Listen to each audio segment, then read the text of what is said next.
Were you trained to use rigid prompting strategies? Hi, I'm Dr. Megan, and I guide people in growing, learning, and cultivating connection and curiosity. And today, I want to talk about the phenomena that happens in our field of behavior analysis and education relating to prompting strategies and being rigid with them. I was very fortunate that when I first started in the field of behavior analysis in the early 2000s, there wasn't a very strict prompting strategy presented to me.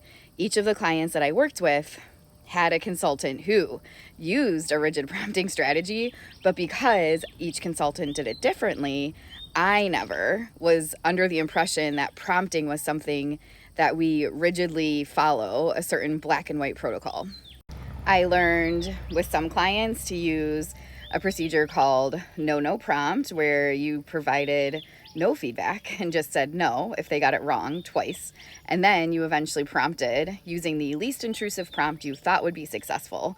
And you really had to think about that. How can I promote a correct response in this situation without over prompting?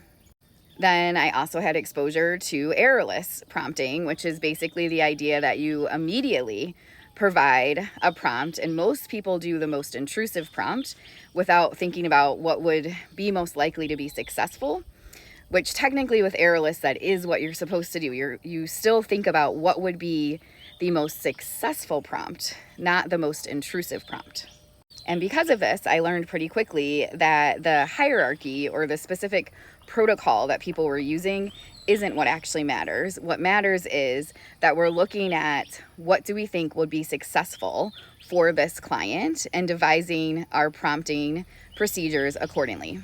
So my recommendation to you, if you were trained that this is the way we have to prompt, we have to do errorless, or we have to do least to most, or whatever protocol was presented to you, if you were trained that this is the way we teach, and it's absolutely what you have to do at all times with your clients, the very first step in getting more flexible with your prompting is to just unhook from that, to realize that that is not actually how we should be looking at prompting with our clients, and to start thinking about the specific skill you're teaching and what would help someone learn that skill the fastest, and B, the unique needs of your clients and what would help your client learn the skill the fastest, what supports and prompts would be most beneficial for them.